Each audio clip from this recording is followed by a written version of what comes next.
Yan, tanda eh. Pag ganun, open slide lang. Kahit anong gawin yung ano. Minsan pag nag-double fit kasi, hindi mo matatanggal yan. Open mo na. Release.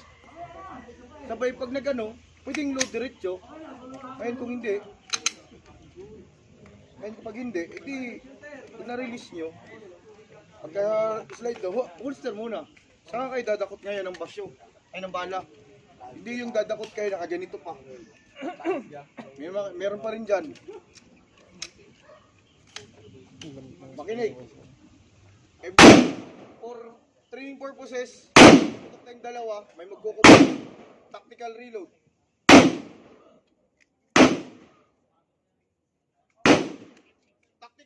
Tactical reload.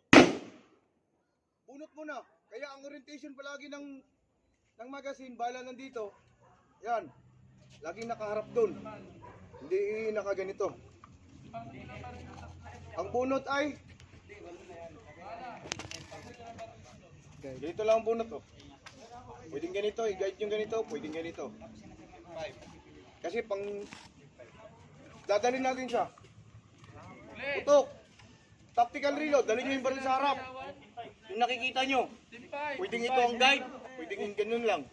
Bunot. Orientation ng ano ha. Pagkabunot, salo, release. Nakatingin kayo dun ha. Kaya dinadala natin dito, hindi dito. Kasi mawawala na ang atensyon nyo sa harap eh. Dito pa rin nakatingin. Yan. Release, balik lang. Balik.